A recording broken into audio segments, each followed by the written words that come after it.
안녕하세요. 부동산 2인자 안진우 수석 멘토입니다. 저기 평택역이 보입니다. 저거 평택역이에요.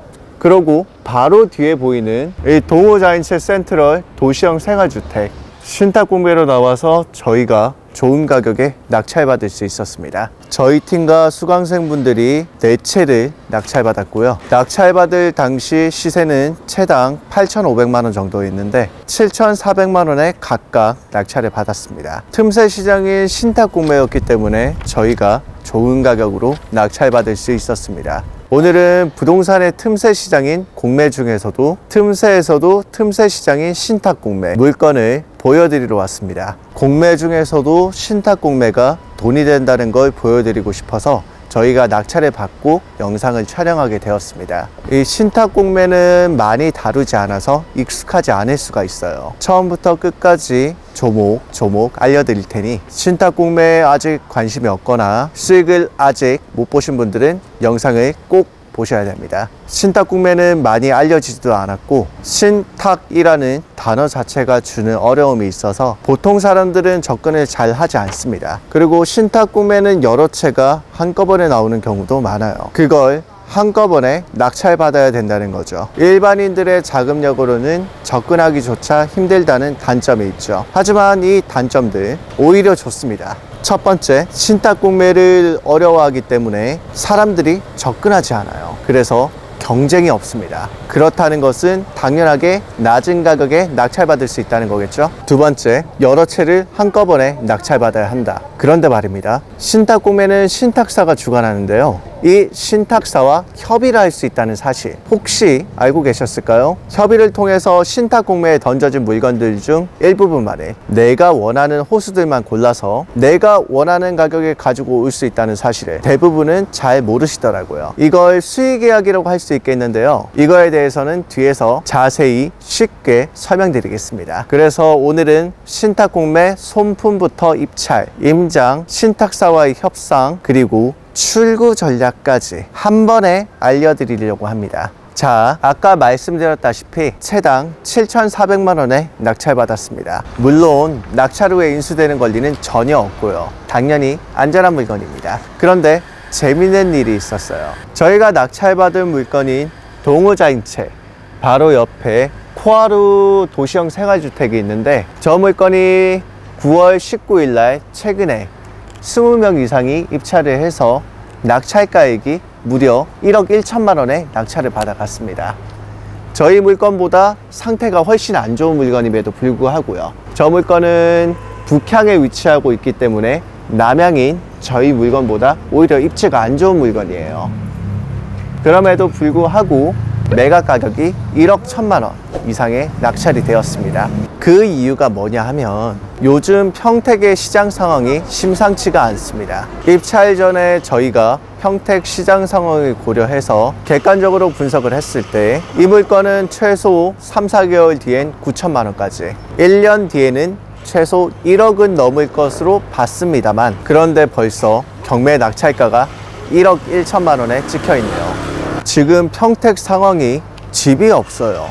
사람들은 삼성전자 때문에 계속해서 유입되는데 집이 없기 때문에 매매가, 전세가, 월세 가격이 계속해서 상승하고 있어요. 대부분 다 매매가 인근에서 전세가가 나옵니다. 매매가와 전세가가 똑같은 경우는 물론이고 매매가가 전세가보다 높은 경우가 굉장히 많습니다. 따라서 출구 전략은 매매, 전세, 월세 모두 수월한 물건입니다.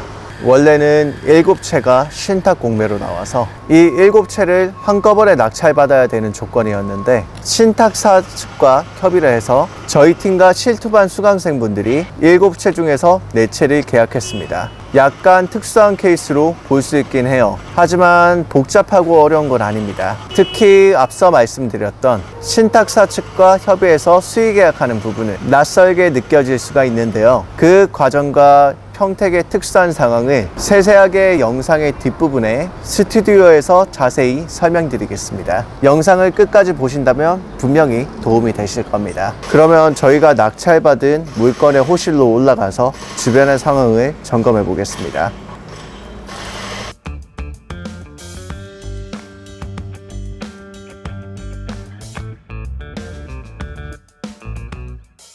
이 물건은 관리소에서 잘 관리하고 있는 물건이고 CCTV가 도처에 설치되어 있기 때문에 여성분들이 선호하는 주거지역입니다. 실제로도 여기에 여성분들이 혼자서 거주하시는 경우가 굉장히 많았습니다. 이쪽 편에 보시면은 엘리베이터가 3대가 있기에 굉장히 편리한 것을 볼 수 있습니다.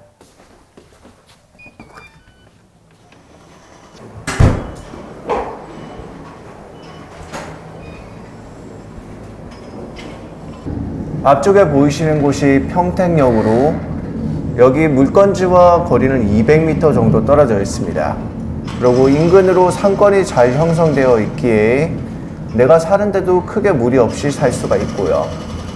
바로 앞에 현재 공사 현장이 하나 보이시는데 여기 때문에 이 조망이 가려지지 않을까 걱정을 하시는 분들이 계실 수가 있어요. 바로 앞에 공사 현장은 지상 1층, 지하 2층 주차장으로서 조망이 가려지지 않기에 오히려 입지가 좋아질 수가 있습니다. 자, 그러면 내부를 한번 살펴볼까요? 여기는 도시형 생활주택이기에 기본적으로 옵션이라고 불리우는 세탁기라든지 혹은 냉장고, 식탁과 옷장 등이 전부 다 구비가 되어 있습니다. 그렇게 몸만 들어오면은 살 수 있기에 선호도가 굉장히 높은 물건 중에 하나예요. 평택에 일자리를 찾으러 오시는 분들은 대부분 외지인들이기 때문에 이러한 풀옵션의 물건을 선호합니다. 밤중에 보이는 야경도 상당히 아름답습니다. 6층임에도 불구하고 저녁 시간이 되면은 여기가 전체적으로 불빛이 반짝반짝거리고 상당히 이쁩니다. 내부를 조금 더 살펴볼까요? 내부는 필수로 점검을 해야 됩니다. 우선은 옷장 상태 양호한 것을 체크했고 실외기와 보일러실 역시 누수가 없이 깔끔한 것을 볼 수가 있습니다. 다음으로 세면대에서 물이 잘 나오나를 관측하는데 물도 잘 나오는 것을 볼 수 있습니다. 아래쪽에서 누수가 있을 수도 있기에 열어서 내부를 확인해 주는데 내부에도 특별한 것 없이 깔끔한 것을 볼 수 있습니다. 세탁기 문도 큰 문제 없이 잘 열고 닫히네요. 다음으로 냉장고입니다. 냉장고는 사용한 감이 조금 있긴 하지만 이 부분도 청소를 통해서 깔끔하게 치운다면 다음 세입자가 무난하게 거주할 수 있을 것으로 판단합니다. 다음으로 화장실인데 여기 화장실에는 특별하게도 비데가 설치되어 있고 내부도 깔끔한 것을 볼 수 있습니다. 여기의 면적은 대략 8평 정도 되는 평수로서 큰 원룸이 하나의 구조로서 만들어져 있습니다.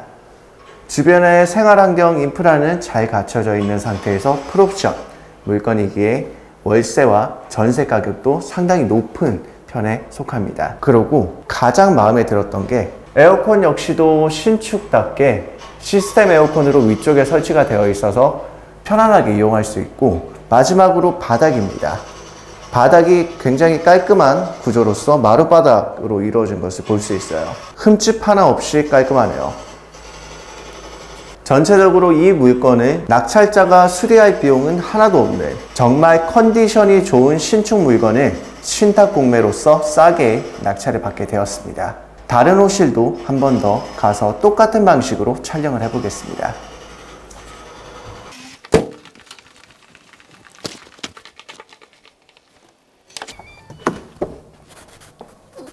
마찬가지로 이 물건의 컨디션도 아주 좋습니다.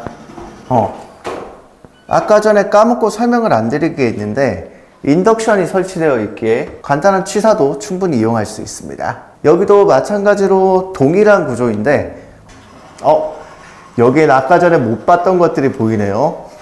이 세입자분께서 TV와 아래 TV 다이를 놔두고 가신 것을 볼 수 있습니다.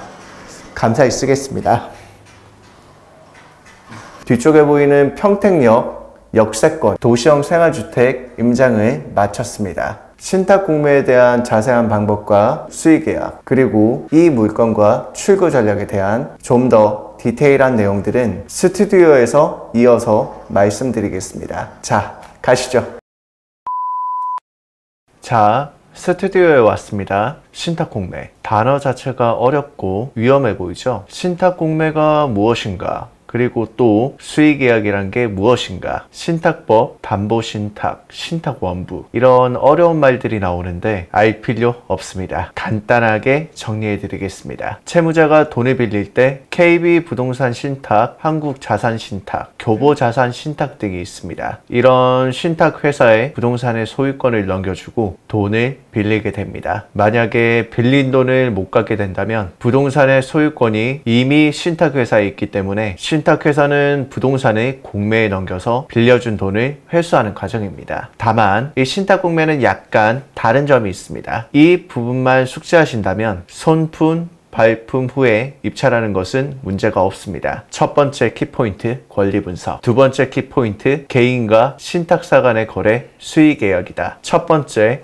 권리 분석. 신탁공매는 말소 기준 권리 자체가 없습니다. 여기에 대한 정답은 생각보다 간단합니다. 낙찰된다고 하더라도 다른 권리가 있다면 입찰자가 모두 떠안게 됩니다. 말소 기준 권리가 없다 생각하고 권리 분석을 하면 간단합니다. 두 번째, 개인과 신탁사 간의 거래이다. 경매 같은 경우는 대법원이 주관을 하고 공매는 온비드가 주관합니다. 따라서 경매는 대법원과 개인의 거래, 공매는 캔쿠와 개인 간의 거래로 볼 수 있습니다. 그리고 신탁공매는 이 온비드를 통해서 공고를 올리지만 신탁사가 주관하기 때문에 신탁사와 개인 간의 거래가 됩니다. 온비드는 단지 중개하는 입장인 거죠. 따라서 신탁사와 수의계약을 하게 되는데요. 장점은 신탁공매 물건에 대해서 이 신탁사와 개인이 어느 정도 딜을 할 수 있다는 의미입니다. 협의를 해서 내가 원하는 조건을 걸 수 있다는 의미죠. 이 부분을 모르시는 분들이 많아서 신탁공매는 쳐다도 보지 않는 분들이 굉장히 많으시더라고요. 따라서 신탁공매는 권리 분석에서 이 물건이 안전한지 확인하고 자세한 임장,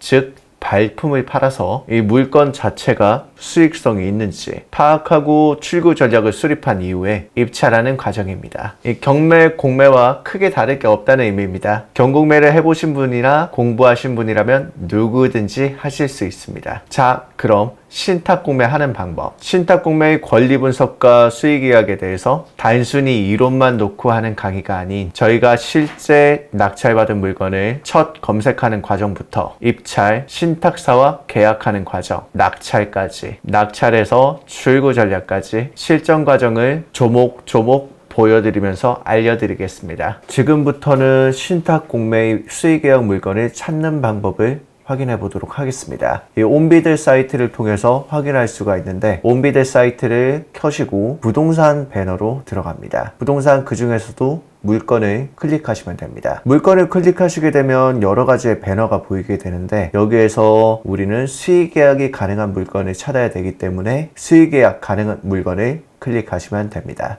여기서 궁금하신 점이 있으실 텐데 바로 아래 신탁사 전용관이라고 있습니다. 여기를 들어가서 수의계약 물건을 찾는 게 아니냐라고 물어보실 수가 있는데 신탁사에서 물건을 내놓고 공매 물건이 계속해서 유찰이 되게 되면 해당 물건을 계속해서 공매를 진행해서 매각하는 과정을 거치질 않고 바로 수의계약 가능한 물건으로 이동하게 됩니다. 그렇기 때문에 신탁사 전용관을 클릭해서 확인하는 것이 아닌 수의계약이 가능한 물건을 체크해서 물건 검색하는 것을 시작하시면 됩니다. 이게 수의계약 가능한 물건인데 여기에서도 단어가 굉장히 어렵습니다. 보고 그대로만 따라 하시면 됩니다. 처분 방식은 전체가 아닌 매각을 체크해 주시면 되고 용도는 어떤 물건이든 좋습니다. 수익화가 가능한 물건을 찾으면 되기 때문에 저는 대표적으로 가장 빠르게 처분할 수 있는 주거용 건물을 체크를 하겠습니다. 다음으로 지역이에요. 제가 매입한 물건이 경기도 평택에 있는 물건이에요. 요즘 평택 시장이 정말 재밌게 흘러가고 있습니다. 삼성에서 공장을 짓고 이에 따라서 인구들이 계속 유입되고 있기 때문에 이 지역을 선별했고 경기 평택시를 주소로 놓고 체크를 해주시면 됩니다. 다음으로 최저 입찰 가격인데 최대한 대출을 활용해서 매입을 하면은 3천만 원 정도의 금액으로 1억 정도의 물건을 매입할 수 있기 때문에 1억 원까지 체크를 해주시면 됩니다. 다음으로 파란 색깔 검색 버튼을 눌러주시면 물건이 나오게 됩니다. 여기 있는 모든 물건들이 수익이 가능한 것은 아닙니다. 다만 이 물건 중에서도 발품을 팔고 손품을 팔고 직접 임장을 간다면 충분히 수익이 가능한 물건을 찾을 수 있습니다. 제가 매입한 물건은 경기도 평택시 평택동에 위치한 동우자인채라는 도시형 생활주택이에요. 이 물건을 수익계약으로 7채 중에 4채를 사가지고 왔습니다. 이 물건의 상세 정보를 보자면은 물건의 관리번호는 다음과 같고 현재 수익계약이 가능한 물건이라고 나와 있습니다. 자세한 상황을 보기 위해서 해당 공고 보기를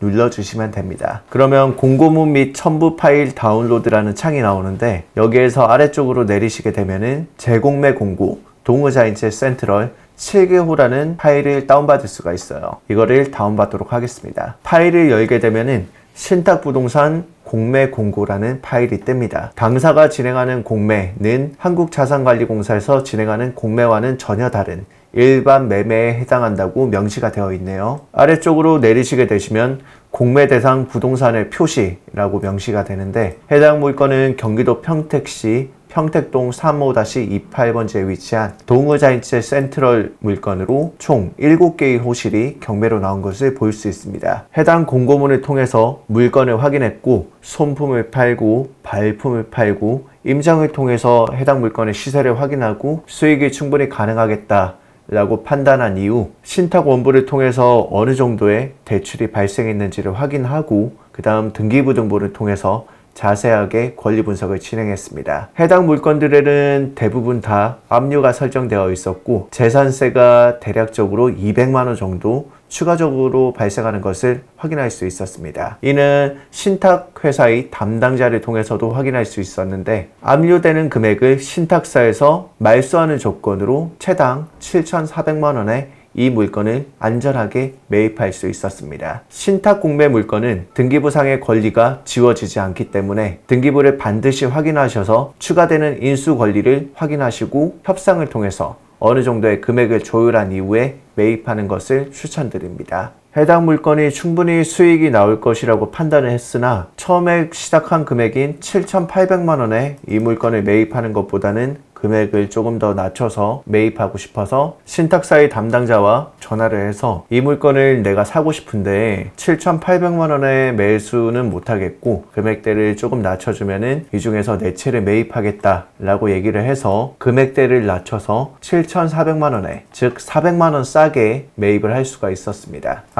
물론 중간에 압류되어 있는 세금도 신탁사에서 납부를 하게 되었습니다. 왜 그런 판단을 신탁사가 했느냐? 신탁사의 입장에서도 이 물건을 계속 가지고 가는 것보다는 빠르게 개인에게 매도를 하면서 자신의 자산을 처분하는 것이 좋다고 판단을 했기 때문에 원만하게 협의가 진행되었습니다. 신탁공매의 경우는 신탁원부를 발급받아서 확인을 해야 되는데 이 신탁원부에는 등기부상의 을구란 즉 근저당의 대출 금액이 기재가 되어 있습니다. 그렇기 때문에 이 물건에 대해서 어느 정도 은행에 대출이 나왔는지를 확인하는 절차로서 반드시 사전에 확인을 한 이후 협상을 진행해야 됩니다. 신탁원부 발급받는 방법은 대법원의 등기소에서 발급이 가능하고 추가적으로 신탁원부가 아니더라도 은행의 대출 금액을 확인하고 싶다면 신탁 담당자와 전화통화로서도 확인할 수가 있습니다. 두 가지의 방법을 통해서 신탁원부의 금액을 유추하면 됩니다. 신탁공매의 수익계약 물건이라고 해서 복잡하고 어려운 것은 없습니다. 제가 한 방법 그대로 따라오신다면 충분히 수익을 낼 수 있습니다. 방금 전에 말씀드린 것처럼 신탁사의 담당자와 전화통화 이후 신탁사와 계약 날짜를 정합니다. 그 다음 그 약속 시간에 맞춰서 신탁회사에 방문해서 매매계약서를 작성하면 신탁공매의 수익계약이 끝납니다. 오늘 교보자산 신탁에 왔는데 신탁 공매를 위해서 부동산에 매입하러 왔습니다. 지금 아직 약속 시간이 좀 덜 돼서 담당자를 잠깐 기다리고 있는 시간입니다. 신탁 물건 매입 전에 마지막으로 서류를 확인하고 이체 계약서를 쓰려고 서류 검토 중에 있습니다. 신탁 계약서 안에 필요한 서류는 법인 등기부등본, 법인 사업자 번호, 법인 인감증명서와 법인 도장, 대표자 신분증 등이 필요합니다. 그 서류가 구비되었다면 이제 자연스럽게 계약서를 작성하고 부동산에 매입하는 절차를 거치게 됩니다. 저희는 이제 평택에 있는 도시형 생활주택을 매입하러 왔고 신탁으로 해서 수익계약으로 매입을 하는 걸로 결정이 됐습니다. 매입 금액은 7,400만 원이고 오늘 계약서를 쓰고 나면은 이제 한 달 정도 뒤에 잔금을 칠 수가 있습니다. 그럼 이제 매도는 어떻게 하는 거예요? 지금 매도하는 방법은 크게 여러 가지가 있긴 한데 가장 간단한 거는 거기에 적어옵니다. 해당 지역의 부동산 중개사한테 받는 게 가장 빠릅니다. 하나 더 궁금한 게 보니까 등기부상에는 선택지에 압류도 걸려 있더라고요. 압류는 다 신탁회사에서 말소하는 것으로 정리가 됐습니다. 우리가 이 금액에 네, 수익 그 금액에 무조건 가지고 오면 압류까지 다 말소시켜주는 걸로 정리가 끝났습니다. 하나만 더 보니까 그 물건 중에 뭐 임차인이 없는 세대가 있었고 네. 전입 세대가 있는 세대가 있고 이러더라고요. 그럼 전입 세대가 있는 세대는 어떻게? 전입 세대가 있는 세대 같은 경우에는 후순위 임차인이기 때문에 크게 신경 쓰지 않으셔도 되고 크게 그 부분은 걱정 안 하셔도 돼요. 알겠습니다. 이 과정을 한번 겪고 나시면 선생님께서도 경험치가 굉장히 많이 쌓이실 겁니다. 일반적인 경매의 방법은 아니니까요.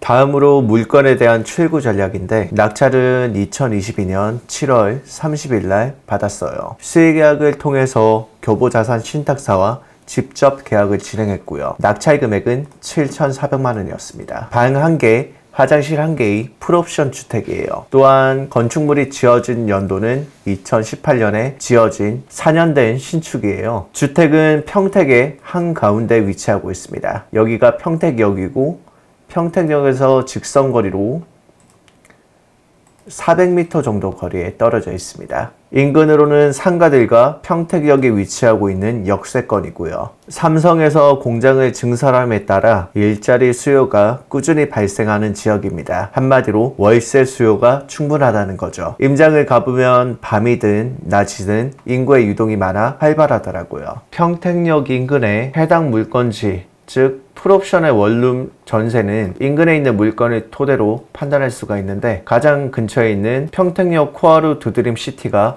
현재 매매 가격은 1억 2천만 원에 올라와 있는 것을 볼 수 있습니다. 또한 왼쪽 편에 있는 평택 라테온빌은 전세가 1억 1천만 원에 올라와 있는 것을 볼 수 있고 물건이 없는 것을 볼 수 있습니다. 마지막으로 우리가 매입한 동우자인세인데 지금 8천만 원의 월세가 낀 매물이 있고 실입주 가능한 물건은 1억 3천만 원부터 물건이 나와 있는 것을 확인할 수가 있습니다. 전세는 1억 2천만 원에 올라와 있네요. 7,400만 원의 낙찰을 받았고 법무사 비용 등으로 100만 원이 추가되었습니다. 대출은 비조정 지역에 위치하고 있는 부동산이기에 60% 가격인 4,400만 원을 받았습니다. 물론 비규제 지역이기 때문에 다주택자도 대출이 가능합니다. 따라서 필요한 자본금은 3,060만 원이었습니다. 대출이자는 5%인 월 18만 5천 원이 나옵니다. 매매 가격은 제가 살 시점인 2022년 7월 말 기준 8,500만 원 정도였는데 2022년 9월 19일 바로 옆에 있는 코하루 두드림이 1억 1천만 원에 낙찰된 것으로 보아 최소 1억 1천만 원 이상의 매도가 가능할 것으로 판단합니다. 1억 1천만 원에 바로 매도한다면 약 3,500만 원 정도의 수익이 가능하지만 양도세가 붙기 때문에 대략 700만 원 정도의 수익이 가능합니다. 1년 미만의 단기 양도 차익은 80%의 양도세가 부과됩니다. 전세는 현재 1억 2천만 원 정도 가능하며 전세를 준다면 자본금 약 3천만 원으로 추가 자본금 약 4,500만 원을 확보하는 결과가 나오네요. 월세는 시세대로 간다면 보증금 500만 원에 월세 70만 원을 받는 것이 가능합니다. 여기서 대출 이자를 제외한다면 월 51만 5천 원에 1년으로 따지자면 618만 원의 수익이 발생합니다. 그래서 선택 옵션은 전세나 월세로 2년 보유 후에 매도하는 것이 무난합니다. 평택 지역에는 전세든 월세든 방을 내놓으면 바로 사람이 들어오니까요. 전월세 둘 다 무난한 출구라서 행복한 고민을 하고 있어요. 최근에는 정책이 조금 달라져서 같이 낙찰받으신 수강생분과 고민하고 있습니다. 이 물건의 매매가는 2년 뒤에는 적어도 1억 2천만 원 이상으로 오를 것으로 봅니다. 2년 이후에 기본과세를 받고 매각해서 시세 차익까지 만드는 것으로 출구 전략이 깔끔하게 수립되었습니다. 1억 2천만 원에 매도를 한다면 차익은 약 4,500만 원으로 보고 2년 후니까 기본과세 20%를 뺀다면 약 3,600만 원 정도의 수익이 예상되네요. 자, 여기까지 신탁공매, 저희가 실제로 낙찰받은 물건을 보면서 손품부터 출구 전략까지 전부 알려드렸습니다. 영상 시청과 궁금한 점이 있으시면 댓글로 남겨주신다면 답변 드리겠습니다. 영상처럼 손품과 발품만, 시간만 투자한다면 누구나 돈을 벌 수 있도록 보여드렸습니다. 앞으로도 좋은 영상으로 찾아뵙겠습니다. 영상이 도움되셨다면 좋아요, 구독, 알림 설정 부탁드려요. 이상 안진우 수능 멘토였습니다. 감사합니다.